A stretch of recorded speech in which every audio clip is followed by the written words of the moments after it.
Hello friends, I Dr. Meenal Hardik from Department of Pharmaceutical Chemistry, PE Society's Modern College of Pharmacy, Nigdi, Pune. Welcome you all in today's session. Today we are going to see details on topic UV visible spectroscopy.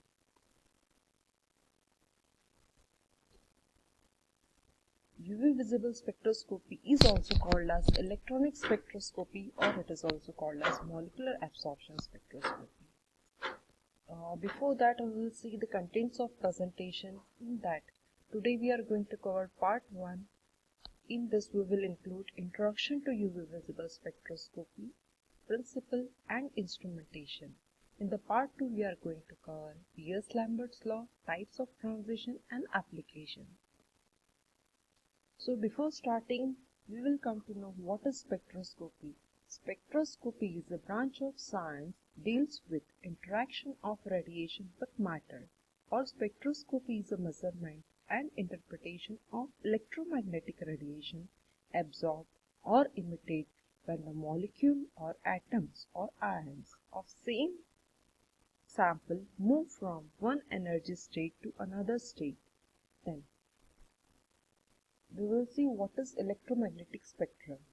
Electromagnetic spectrum is a bunch of radiation which contain numbers of radiation, electromagnetic radiation such as gamma radiation, X-rays, UV rays, visible rays, IR radiation, microwave and radio waves.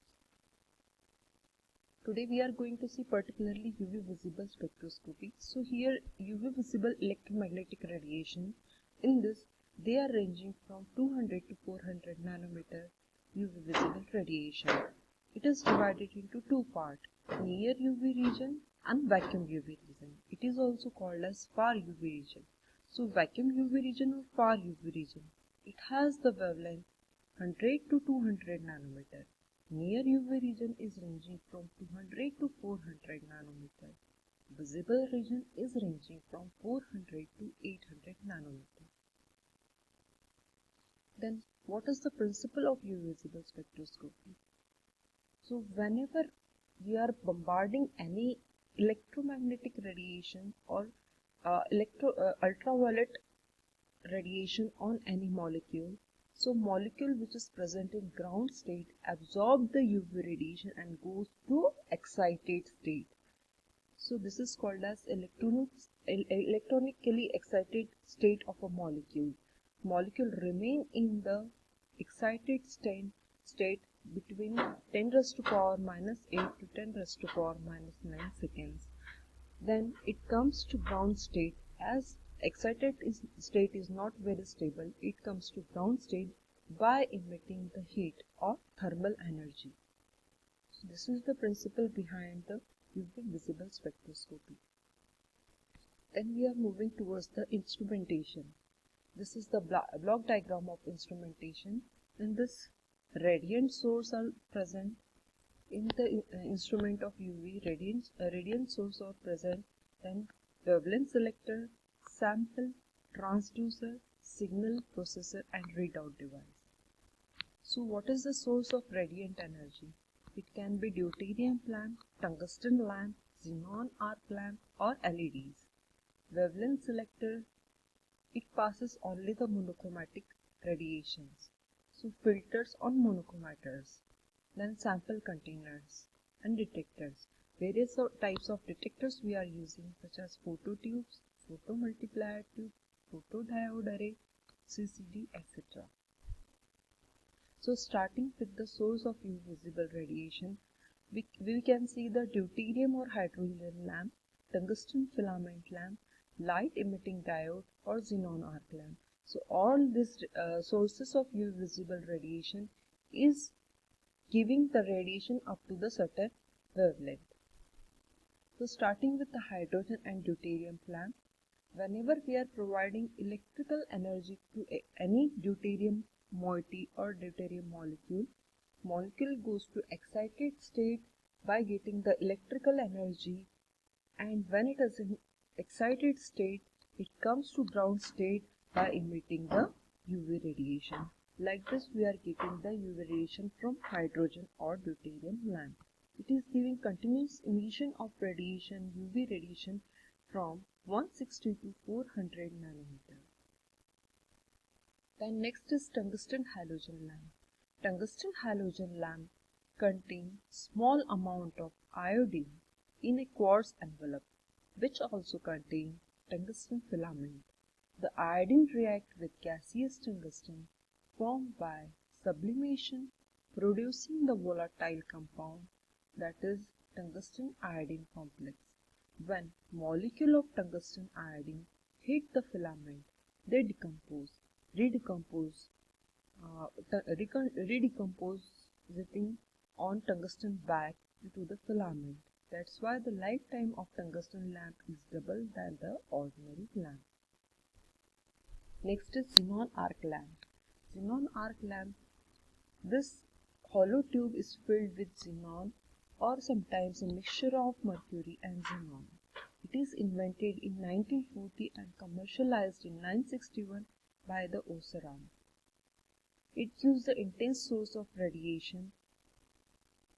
It is giving the continuous spectrum between 200 to 1000 nanometer. Then light emitting diodes. Light emitting diode is also the source of UV visible radiation. So here this is the light emitting diode is the PN junction device produce the UV radiation. It is made up of various diode materials such as gallium arsenide, aluminum arsenide, gallium arsenic phosphide, gallium phosphide, gallium nitride, gallium indium nitride. And LEDs produce continuous spectrum over a narrow wavelength range. Next is the wavelength selector. So all monochromata contain the following components. First is the entrance slit, then collimating lenses or mirror, dispersing device. It includes this prism and grating, focusing lenses and exit slit. This is the diagram of Zerny-Turner grating monochromator and Bunsen prism monochromator. So A is indicated as Zerny-Turner grating monochromator. Here grating is used as a dispersion device, and the second B diagram, prism is used as a dispersing device. What are the advantages of grating over prism? It is cheaper to fabricate. It produces better wavelength separation for same size dispersing element, and grating is dispersing radiation linearly along the focal plane. Then prism monochromator. Prism, it is used to disperse UV or visible radiation as well as IR radiation. Prism is composed of construction material is fluoride prism.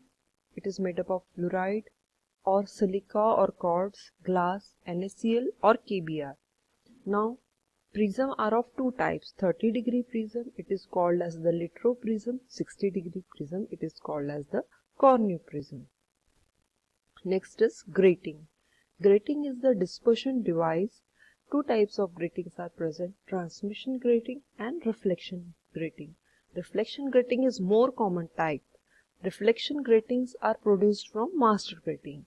Master grating consists of hard optically flat polished surface that has large number of parallel and closed face grooves made with the diamond tool. Grating for UV visible region has 300 to 2000 grooves per mm. For IR grating require 10 to 200 grooves per mm. How we can prepare the master grating? The master grating preparation is a very tedious process, time consuming process, as well as it is expensive, because the grooves must be identical size, exactly parallel and equally spaced over the length of grating. So that's why replica grating is more preferred, which is prepared from the master grating. Replica grating are formed from master grating by liquid resin casting process that preserves virtually perfectly the optical accuracy of original master grating on a clear resin surface. These surfaces are usually made reflective by a coating of aluminum or sometimes gold or platinum. This is the diagram of grating. Here we can see incident beam of radiation and diffracted beam of radiation. So how incidence of light happen and how diffraction happen on grating, this is clearly indicated here. Now this is the diagram where we can see dispersion of the radiation. Here quartz and glass prism is shown on the scale, and grating dispersion is shown. So here we can see prism is unable to produce the separate wavelength of equal distance, while grating is separating all radiation very properly. So that's why grating is better separating component which is able to separate all radiation very properly. That's why grating is more preferred over the prism. Then various types of gratings are there, such as holographic grating, elastic grating, and concave grating. Next is sample container. Sample container is mostly made up of for UV. It is made up of optical glass. It can be of quartz. It can be for the far UV region, IR region, such as transparency for the radiation is different in the sample container. So whenever we are handling the cuvette or sample container, so some things we have to keep in mind, such as we have to keep the cuvette clean, then we have to use optical paper to clean the cuvette, then we have to keep or store it dry, because due to moisture contamination, microbial contamination can happen in the container. That's why we have to keep it dry. Then don't get fingerprints on the smooth surface. Wherever the transparent side is there, so we don't require any fingerprint. Then we have to keep or store carefully and gently the sample container. The next is detector. So what is the function of detector or radiation transducer? Transducer converts radiant energy into the electrical energy. Two types of transducers are there, photoelectric transducer and next is the thermal transducer. So what can be the ideal properties of transducer? It should be highly sensitive, it requires high signal to noise ratio, it gives constant response over the longer wavelength, and it should give faster response. Then various types of detectors are there. First is the photomultiplier tube. In this, cathode is there as well as anode is there, and number of diodes are present. Each diode is having 90 voltage more positive than the previous diode. Photomultiplier tube is commonly used detector, consists of photoemissive cathode and anode. A photon of radiation when striking the cathode causing emission of several electrons. These electrons are accelerated towards the first diode. The electrons strike the first diode cause emission of several electrons for each incident radiation. These electrons are accelerated towards the second diodes and so on. Eventually the electrons are collected at the anode. By this time each original photon has produced 10 raised to power minus 6 to 10 raised to power minus 7 electrons. The resulting current is amplified and measured. Next is the photo tube. This is also the detector. Here the diagram represents the phototube where the cathode and anode is present. Then the basic phototube is packed in vacuum, presents a photocathode covered with a particular photoemissive material. These electrons are accelerated by voltage of 90 volt towards an anode, which collect ejected electron, and external matter measures the current that flows.